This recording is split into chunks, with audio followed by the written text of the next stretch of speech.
오늘 우리에게 주시는 하나님 말씀은 사도행전 22장 1절에서 6절입니다. 신약성경 사도행전 22장 1절에서 6절 우리 함께 읽겠습니다. 사도행전 22장 1절에서 6절입니다. 시작.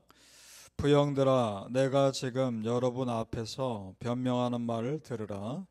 그들이 그가 히브리 말로 말함을 듣고 더욱 조용한지라.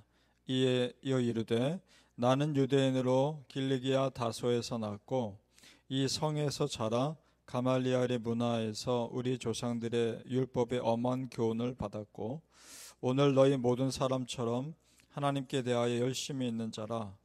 내가 이 돌을 박해하여 사람을 죽이기까지 하고 남녀를 결박하여 옥에 넘겼노니 이에 대제사장과 모든 장로들이 내 증인이라. 또 내가 그들에게서 다메섹 형제들에게 가는 공문을 받아가지고 거기 있는 자들도 결박하여 예루살렘으로 끌어다가 형벌을 받게 하려고 가더니 가는 중 다메섹에 가까이 갔을 때에 오정쯤 되어 호련히 하늘로부터 큰 빛이 나를 둘러 비치매. 아멘. 오늘 새벽에 예배하신 하나님의 은혜가 우리 성도님들께 함께 하시기를 예수님의 이름으로 축복합니다. 아멘. 예루살렘에 사는 유대인들이 바울을 잡아 죽이려고 여전히 소란을 피우자 로마 군대의 천부장이 우선 바울을 보호합니다. 그래서 로마 군대의 진영으로 바울을 데리고 가죠. 왜냐하면 자기가 관할하고 있는 지역에 불필요한 소동이 나면 부신의 출세에 도움이 되지 않기 때문에 그렇습니다. 그래서 일단 바울을 끌고 가는데 바울이 로마 군인들에 의해 끌려가면서 그 천부장에게 요청을 합니다. 헬라 말로 나에게 말할 시간을 달라. 자, 우리 22장 읽었는데 그 앞장 끝부분에 보면 사도행전 21장 37절로 보시죠. 그 앞장 사도행전 21장 37절 보시죠. 제가 읽겠습니다. 바울을 데리고 영내로 들어가려 할 그때에 바울이 천부장에게 이르되 내가 당신에게 말할 수 있느냐? 이르되 네가 헬라 말을 아느냐? 거기까지 봅니다. 네가 헬라 말을 아느냐? 이 말은 천부장의 입장에서 이 유대 땅에 그 당시 로마 공용어인 헬라어를 하는 사람이 있다는 것이 신기해서 물어보는 것이 아닙니다. 이 유대 땅에서 아무나 헬라 말을 하는 것이 아니었거든요. 헬라 말을 하는 사람이라는 것은 그 당시에 꽤 높은 지위에 있을 가능성이 높은 겁니다. 그래서 물어보고 있는 겁니다. 누구냐라는 거죠. 그래서 바울이 요청에 쉽게 들어줍니다. 그리고 유대인들에게는 히브리 말을 말합니다. 자, 그러니까 보세요. 바울은 헬라 지역에서 태어났습니다. 태어나기를. 그리고 어렸을 때 예루살렘으로 이사 온 것 같고 거기서 자란 겁니다. 유대 문화 속에서. 그러니까 헬라 말과 히브리 말을 다 잘하는 겁니다. 그러니까 지금 그런 바울의 언어적 배경과 문화적 배경을 하나님이 선교할 때 다 사용하고 계시는 겁니다. 나중에 또 보면 알지만 로마 시민권을 가지고 있는 그 특권도 선교할 때 도움이 됩니다.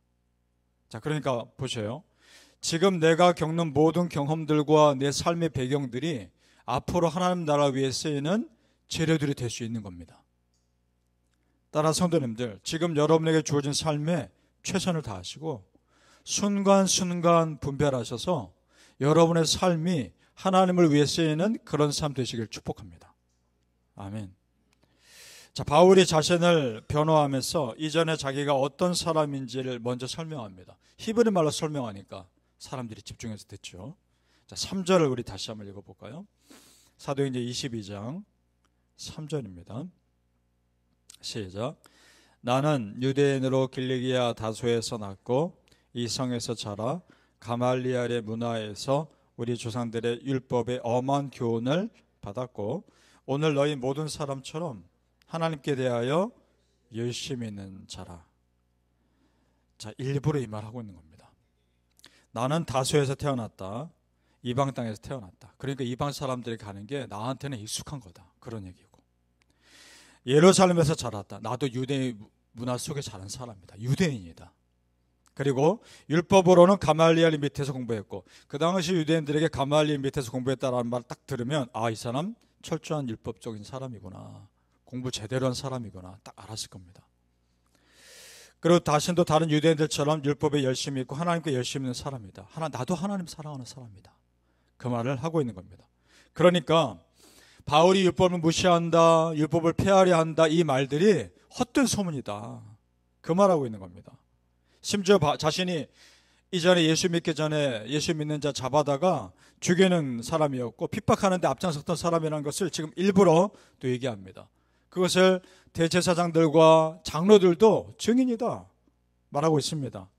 그럼에도 자기가 십자가 복음 전하는 자가 된 이유를 설명하는데, 그 설명하면서 다메섹으로 가는 길에 자기가 만난 예수님을 간증합니다. 이것만이 가장 확실한 증거이기 때문입니다. 자, 그렇습니다, 성도님들. 누구보다 더 심하게 기독교를 박해하고 누구보다 더 율법에 열심히 했던 그 바울이 누구보다 더 열심히 십자가 복음 전하는 결정적인 사건은 다메섹 가는 길에 만난 예수님 만난 사건입니다. 그것이 그의 인생을 송두리째 바꿉니다.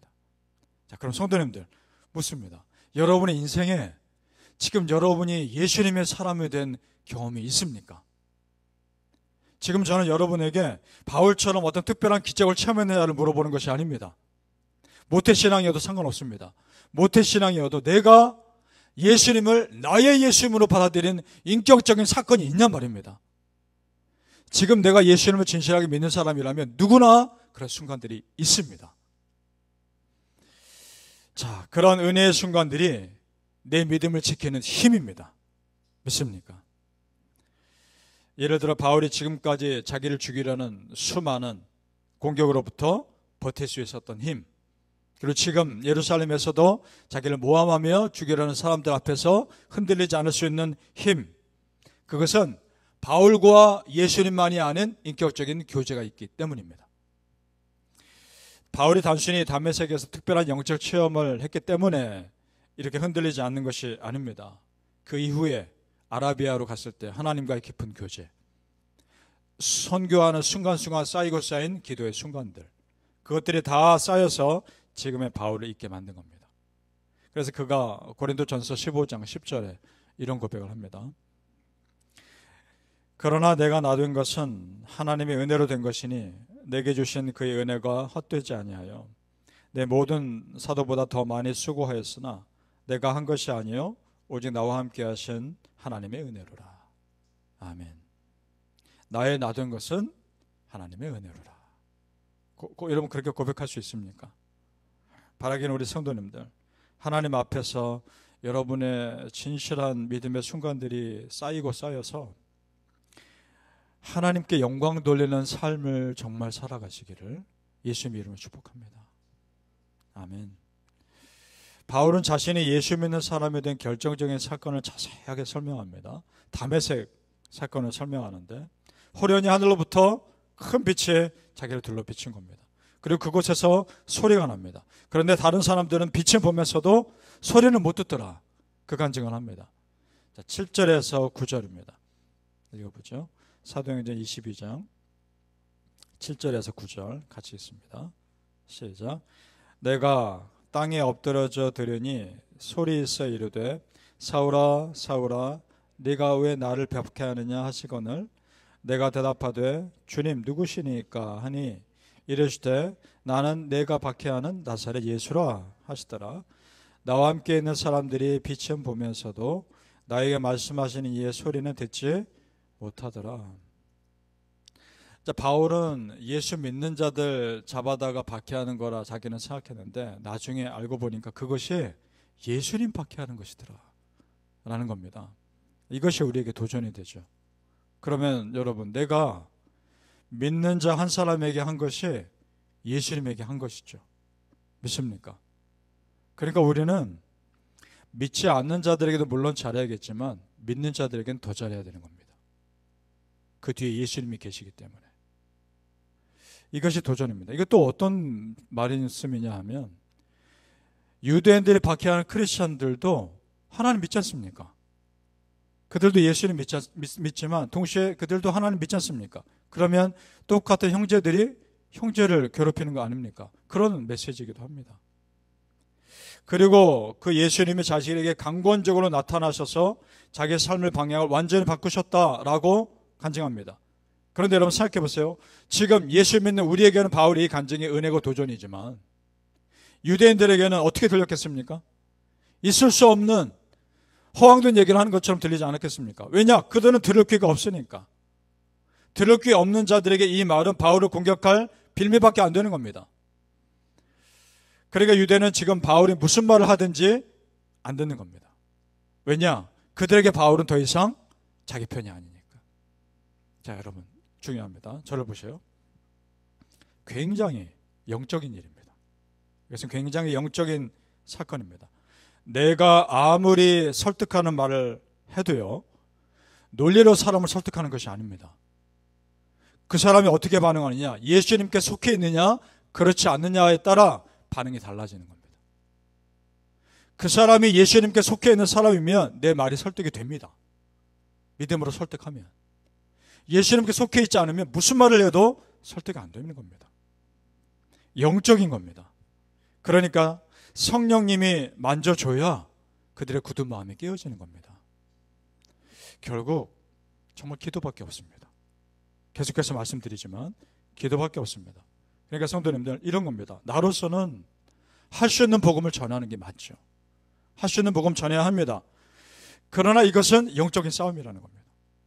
그리고 그 전하는 복음이 열매를 걷느냐 걷지 못하느냐는 하나님 몫입니다. 영적인 일이기 때문에. 믿습니까? 사랑하는 성도님들, 사람 보며 실망할 일이 아니라 내 영혼을 하나님께 다 맡기며 우리는 그저 내가 해야 할 믿음의 일, 내가 걸어가야 할 믿음의 길, 그저 묵묵히 걸어가시기를 예수님의 이름으로 축복합니다. 아멘. 기도하겠습니다. 아버지 하나님 감사합니다. 우리가 되어가는 많은 일들을 보면서 믿음의 눈으로 보게 하옵소서.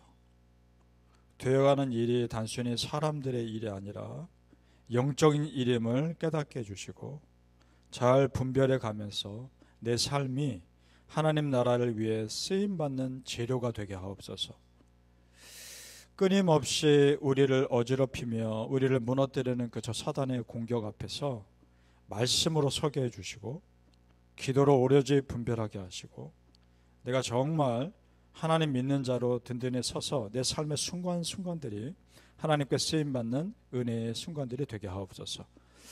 아버지 하나님, 내가 할 수 있는 한 모든 사람에게 잘해야 하지만 더욱 믿음의 가정들에게 잘하게 하옵소서.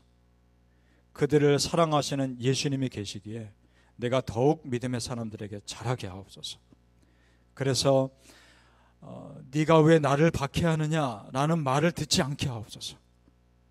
정말 두렵고 떨리는 마음으로 이 말씀을 받아들이게 해주시고 내가 다른 사람에게 잘함으로 네가 나에게 잘했구나라는 칭찬을 듣게 해 주옵소서.